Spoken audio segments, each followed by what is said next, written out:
Domino's Pizza. So, it's Saturday pa. Saturday. So, walang pasok. So, mag-food trip tayo. For tonight's food trip, Domino's Pizza. Okay.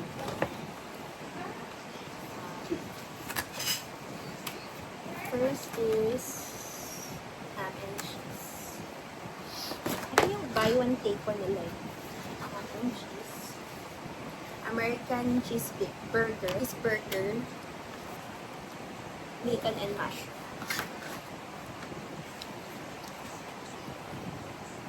So, pag-uusapan natin ngayon.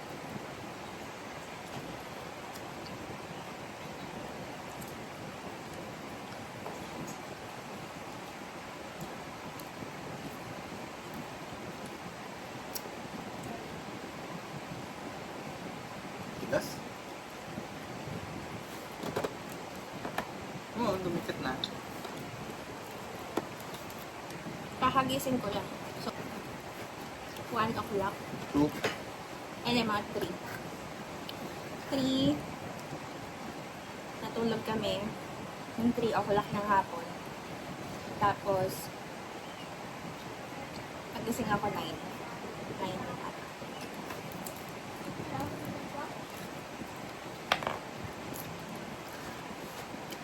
Nagising ako ng 9 o'clock and ano na ngayon?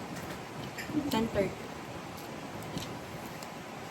Sinang-sira yung body clock sa panggabi. Grabe.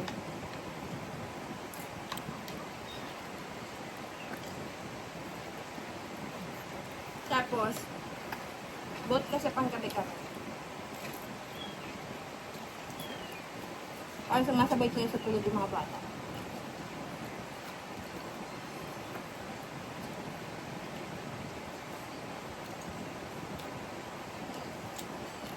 And every Saturday, parang ang naging bonding na namin is kumain.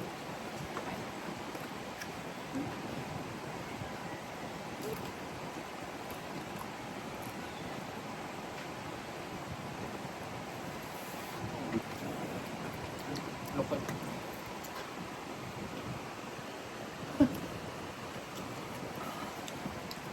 Ako yung ham and cheese talaga nila. Gusto ko yung ham and cheese talaga.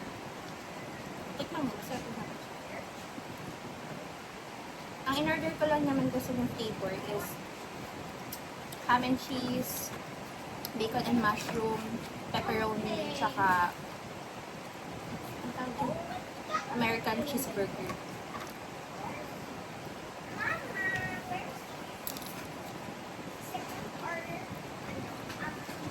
Anim yun eh. Buy one, take one siya. Goods na partner ng pasta.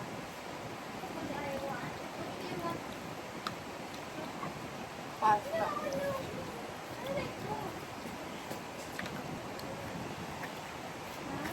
Regular ham and cheese.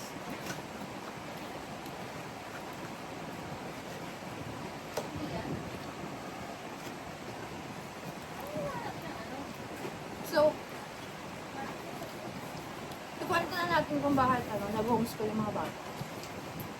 Oo.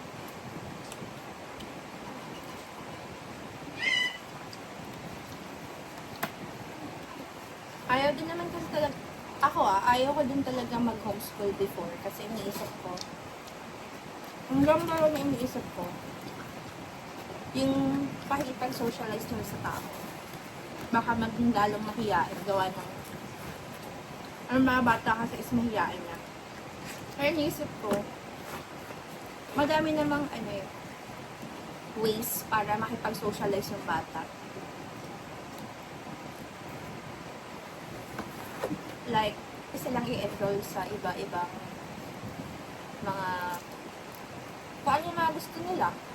Kunyari, Mga workshop. yan, mga workshop.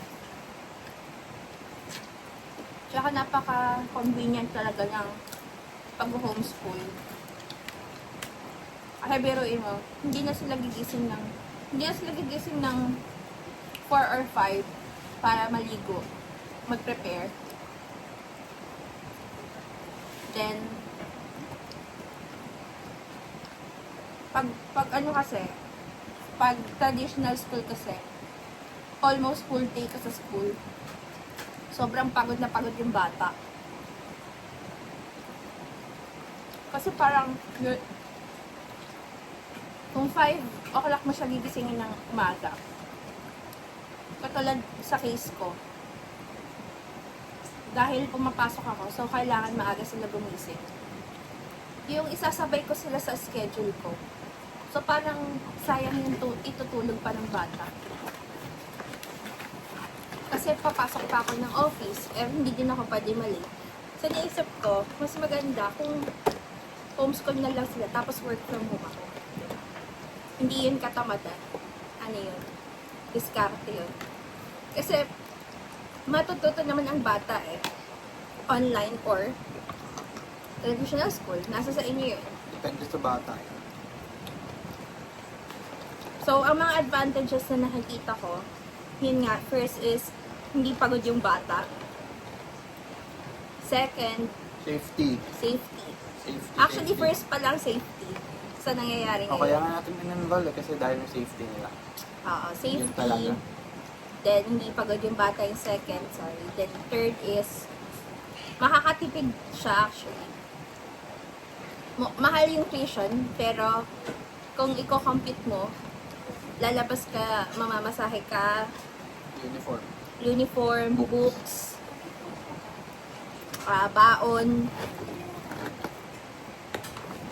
So, ano bang ano natin? Ang gulo ng vlog ko. So, first, safety. Second, time. Third is financial. So, yun talaga. Yun talaga yung, ano, sa sobrang dami nangyayari ngayon. Hindi naman sa duwag, pero walang kapantay na halaga yung buhay ng mga bata. Kahit sabihin mong mahal magpaaral. Siguro kasi homeschool, pero kung buhay naman ng bata yung kapalit, walang kapantay. Then, siguro, iba-iba. Sa iba, hindi applicable sa kanila yung homeschool kasi mahirap. Hindi agree. Yan, hindi nga sila agree. Madalas hindi agree. Kaya lang naman sila hindi agree kasi iniisip nila katulad ng mga iniisip ko before na walang friends yung bata, walang socialization yung bata. Madami namang ways para makipag-socialize. Ilabas mo yung bata sa park. Lumabas kayo ng bahay. Discarte lang yan. Mag-workshop kayo. Madaming workshop. Tsaka, ilang oras lang yung homeschool. Bonding yun.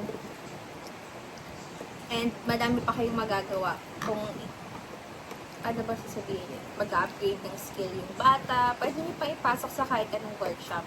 So, dagdag sa knowledge nila yun. And skills. Na magagamit nila in the future. Siguro, for now, mag-homeschool muna kami. Kasi, bukod sa nangyayari, yung safety kasi ng mga bata is hindi lang yung sa nakikita nyo sa mga news. Totoo din talaga yun. Nangyari kasi yun kay Kael noong 2025. Sadyang may mga bully talaga na bata. Siguro hindi sila natutukan ng parents nila or kasi sinisisi ng mga tao ngayon is yung mga online games, pero hindi ako naniniwala dyan. Hindi naman sa hindi naniniwala, pwedeng may contribution din, pero sa totoo lang, nung panahon namin, Half-Life, Counter-Strike, Totoo yan? yan. Yun yung mga laro, pero hindi naman siguro tayo na-influence na pumatay ng tao. Siguro nasa tao din talaga yan. Hindi lang particularly sa bata sa matanda. Hindi na-guide ng maayos. Kasi, wala silang takot. Hindi yan sa na-influence lang. Kahit ma-influence ka kung meron kang parents na nag-guide sa'yo, na wag mong gawin yung ganyan. So, naniniwala talaga ako na ang mga bully is nagsisimula din sa parents. So, alam mo kasi yan eh, nakikita mo kung ano yung ugali ng anak mo. Hindi mo sa hindi nakikita, hinahayaan mo lang. Yes. Huwag mong pagtakpan kasi. Oo, ganon. I-correct mo, huwag mong pagtakpan. Sa akin kasi hindi pwede yan. Pag may nakita na ako na hindi maganda, tatamaan ka talaga sa akin. Well, may mga parents na naaawa, hindi nakakaawang i-disiplina ang mga bata, lalo na kung perwisyo sila sa ibang tao. Which is yun yung nangyari sa anak namin. Nabully siya sa school. So, ang masama doon, Catholic school pa. So, wala yan sa public or private or kung ano man yan. Mangyayari at mangyayari yan. So, yun nga. Pero, mapre-prevent mo yan sa side ng mga bully. Kung nakikita nyo na yung mga anak nyo na may kakaibang ugali, anuhan nyo na, turuan nyo na ng tama. And sa part naman ng mga nabubuli, eto sa akin, prevention. Wala na kasi tayong magagawa eh. Mangyayari at mangyayari. So, sa part namin, ang pinakamaganda is i-homeschool for now. Hindi naman yan forever, pero for now. Kasi hindi ko kayang magbantay sa school, hindi ko kaya lagi pumunta. Kasi syempre, nagtatrabaho din naman kami eh. And di ba supposedly dapat ang ano niyan is ang school. Like, hindi naman school na 100%. Pero kasi, sila magbabantay sa mga bata. Pero syempre, sa nangyayari ngayon, ilan ba ang student per room? Wala. Diba? 30. And may at kanan yung mga meetings, hindi maiiwasan yun. So, hindi din natin pwede i-assess sa school lahat. 30, depende sa school. Pero gagawa siguro ako ng separate vlog ulit kung bakit. Pero yun lang naman talaga yung point ng vlog na to. Gusto ko lang iparating sa inyo na hindi naman masama yung pag-homeschool, hindi sa hindi matututunan. Actually, ang ganda nga ng pag-homeschool nila ngayon eh. Kasi monitored talaga, may tracker kung ano yung mga ginagawa. And nakikita mo yung mga files.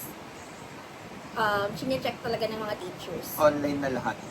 As in, i-adapt na natin siguro to. Kasi 'di ba, ang mga trabaho nga eh, yung ibang trabaho, aside dun sa mga medical, yung mga kailangan talaga ng on-site, mostly ang work is online na. Before nag-start ako VA eh, so online na talaga ako eh. Then, nag-transition sa BPO. Then ngayon, nasa BPO pa rin, pero work from home naman. Yun. Then, yun nga, sa mga bata, ano ba natin sasabihin? I-adapt na natin yung mga changes. Kasi yung AI and everything, innovation, ang tawag nila. So, yun. Gamitin natin makabuluhan siguro or worth it yung mga gadgets since mahilig sila laro sa gadgets nila, why not gamitin nila yan for school? Diba? Para hindi lang tayo nagbayad ng mahal sa gadget para ipaglaro, pero nagamit din nila for education. And, ano pa ba? Yan nga, kasi tatlong klase naman yung pag-homeschool. Akala ko kasi pag-homeschool is yung ang hirap, ako yung magtuturo, tapos magbabayad pa ako. So, meron yun, yung parang module. Ikaw yung, wala silang teacher. Ikaw yung magtuturo sa kanila, ikaw yung gagawa ng mga lesson plans, and yung iba naman online, yun yung second na pag-homeschool online, or second option. Then, third is yung ano bang hybrid, like mix of online and yung modules. Marami namang school na ganyan. Pwede naman kayo mag-search or research sa sarili nyo para makita nyo kung kaya ba ng budget nyo. Ang suggestion ko lang, sa pagbabudget nyo, isama nyo na dyan yung uniform, books, pamasahe, and baon. Kasi, nung nasa traditional school kami, grabe yung books. Sa 3 bata, na almost Hindi ko na- 15K for books pa lang. May locker pa sila. Meron pa silang service. So, magkano ang service? Sabihin natin, 3,000 or 2,000. Tapos, maghahatid ka pa ng baon. So, mamasahe ka pa rin. Hindi ka nakamura.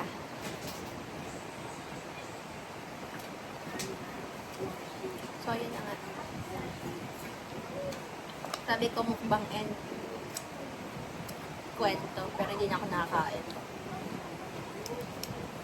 Saan ba tayo?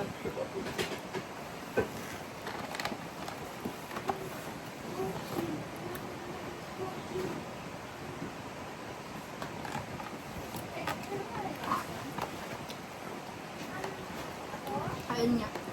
Ano ang sasabi mo sa homeschool? Yung kagandahan kasi nun, yung schedule is half day lang sila. Yung talaga pinili ko is morning. Kasi, kung gabi ako, mahihirapan ako kung panghapon sila. Kailangan, morning, papasok na sila. Pero lahat sa nag-start ng 8 a.m. to 12. So,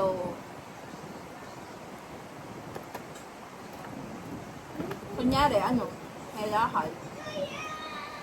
Hindi na kailangan umabsent ng bata. And wala rin silang reason para umabsent. Kailangan lang pumasok talaga. Hindi sila tatama rin. No, ever since nag-start sila, wala pa silang absent. Oo, never silang umabsent. Pero, Kahit isang beses walang absent sila. wala. Kasi nung nasa traditional school kami, sobrang pagod siguro ng bata. Hindi ko na pinipilit eh. Kasi na-experience ko yan as a student before eh. Like, yung parang pagod na pagod ka kasi hanggang hapon. Lalo na pag high school ka. Hanggang 4, 5. Tapos ang aga mo gumising. Tapos pag uwi mo gagawa ka pa ng assignment. Yun. Napakahirap. Tapos pag bumabagyo pa. Ayun. Pag Pag bumabagyo, bumabagyo, nakakawa. Nagbabaha. Tapos, ang laki-laki ng bag nila kasi sobrang daming, sobrang daming books. Tapos, syempre sa bayan yung school nila eh. Traffic, madaming tao. Ano. Not everyone will agree naman sa homeschool, pero kanya-kanya tayo ng pananaw sa buhay. Yun yung nag-work sa akin. So, yun yung gagawin na. And, meron nga ano sabi? Hindi siya agree, hindi daw maganda. Yun. ikaw yun. Iba naman ikaw sa akin. Meron. Then, Meron kung lang. hindi ka agree, i-respect mo na lang yung decision ng ibang parents. Okay, kaya siya mahirap daw pag homeschool. Siguro inisip niya hindi niya matututukan. Depende yun. Alam nyo guys, as a parent, isipin nyo lang to. Bago pumasok ang mga bata, ikaw ang nagturo sa kanila. Not sure kung lahat Kasi ako, yung sa 3 bata, bago pumasok yan, marunong na yan magbasa, marunong na yan magsulat, at marunong na yan mag-count. Hindi yan sa iaasa mo na lang sa teacher. So, parang ganun din yung homeschool. Ikaw yung magtuturo, magka-guide. Pero, pag hindi na yan mahirap, lalo na pagka mga grades 5, 6, tsaka high school, may sarili na silang utak eh. Hindi mo na kailangan, like, eto yung gawin mo, isubo mo lahat. I-guide mo na lang sila, marunong sila magbasa. May mga resources, may libro, may internet, may YouTube, may Google. Paano gawin yung ganito, paano yung gawin yung ganyan. So, doon. Yun yung as a reference lang. Para hindi ka din mahirapan. Pero parang sa akin, kung gusto mong turuan, like tutukan talaga, na isusubo mo lahat, talagang mahihirapan ka. Kasi pati ikaw, mag-aaral ka ng pinag-aaralan nila, which is sa iba good. Kasi natututo yung utak mo nare-refresh. Alam mo na yung nagawa mo na yun before. Pero yung iba, mahihirapan talaga. So, nasa discarte mo din talaga yan. Sa akin, wala namang problema magturo Basta makikinig yung bata. Yun lang. Nasa ano yan, discarte pa. Yun na, katulad ngayon, Saturday ngayon, bukas magsisimba kami. Parang napakaluwag, hindi kami nagmamadali na, tara na, umuwi na tayo kasi gabi na. Maaga ka pa bukas gigising. Magpa-plancha pa ako. Ayun, yun pa pala yung pagpa-plancha, my God. Tapos araw-araw kayo nag-aaway. Araw-araw kami nag-aaway kasi Umaga. gumising na kayo. Anong oras na? Malalate kayo. Malalate ako sa trabaho. May pasok pa ako. Ano ba? So, nasa bahay pa lang, bad vibes na. Kasi ang hirap nga naman kasi talaga gumising.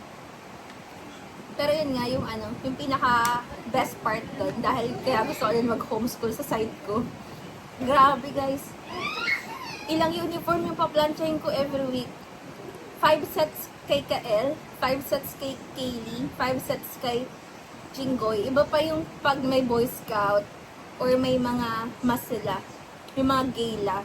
So, ilan yun? Nakakapagod, di ba? Ngayon, meron silang uniform, pero color coding naman sila. Kaya nakabawas din siya sa time ko ng pagpa-plancha. Pero sa tingin Parang ko naman, kinonsolidate mo lang yung mga gagawin. ayun. Parang ganun. Pero sa tingin ko, dahil nga homeschool sila, mas natututo sila. Kasi, biruin mo naka-headset sila, nakikinig lang. And nakikita ko naman sila, may mga output, may mga work. Like, pinapasa. Kasi sa akin, sinusend gawa niyo yung mga G-Drive nila. Pero may mga team sila tsaka Genio. Telegram. Ayun, Telegram. Madami silang software na ginagamit bilang isa. And yun yung maganda. Kasi natututo sila gumamit ng ibang software. And si Kaylee nung nakaraan, siya. Ayun, Ayun, pinag-edit pa nagka-high. sila. Sabi mo nag-edit si Kaylee saan? Sa Canva. Canva ba yun? Hindi? Oh, yun. Canva Cap. Tsaka nagagamit din nila yung yung iPad nila, yung sa pagdo-drawing. Kasi yun yung sinasabit nila, lalo na si Kaylee. And si Carol pala, kasi mahilig sila mag-drawing. So, pag may mga activity sila, gamit na gamit yung iPad. Pero mga naka-laptop kasi sila. Dalawa yung device nila, iPad tsaka laptop. Yung iPad pang may mahihirap na i-edit doon sila nag-edit. Pag-drawing tsaka pag mga editing ng pictures. Ay, hindi, sa Canva. Ayun, wala lang. Kasi, at least, try na sila gumamit ng mga ganun din. Na, ang gumagamit lang is mga matatanda, ganun. Mostly, may mga work. Pero, yan, nagpa-PowerPoint din sila.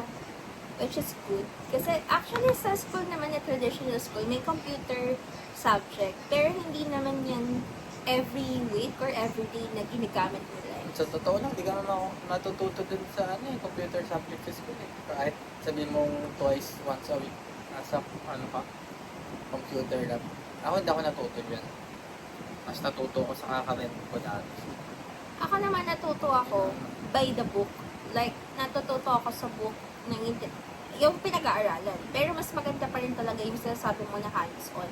Which is yung ginagawa ng mga bata ngayon. Kasi nga, technology, syempre, nag-i-improve na ang mundo. Kailangan na natin makisabay. Hindi tayo pwedeng maiwan. Yun, which is a good point. And parang training na din ng mga bata pag nag-homeschool, online particularly. Kasi iba-iba ang homeschool. And so, mag-research na lang kayo para sa inyo kung ano yung mag-work. And pag may mga questions, pwede naman kayo magtanong. So, yun ang yung purpose ng Hindi vlog. lang small details. Kunwari, ayaw ng homeschool, tapos hindi ng small details. Actually, yun yun, matagal ko din talaga siyang pinag-isipan. Pero, naisip ko din na okay din talaga mag-homeschool. Homeschool na lang. Kasi kahit public or private yan, basta may bully, mapupuli ka talaga. And, yun nga, accident eh. Hindi mo alam kung kailan mangyayari. Sobrang nangyayaring gulo sa mundo ngayon. Kung saan-saan. Mga patayan, everything sa school, labas ng school or inside ng school, na biyahe ka or what, so hindi mo mangyayari. Ay, hindi mo malalaman ang mangyayari. Better be safe than sorry. Ayusin mo! Ayusin mo yung hair mo. Hindi ganyan. Paano? Ganun, ganun. Ayun. Ayusin mo. Hindi na gano'n yung bukalang.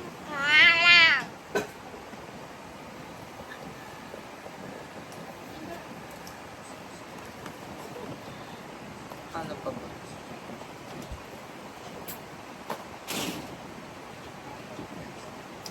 See you next vlog. Punta kami na Tagaytay. Ay, bakit? See you next vlog. Saan ba kami pupunta tomorrow? Nagala kami bukas. Saan tayo pupunta? Okay na. See you next vlog. Bye-bye!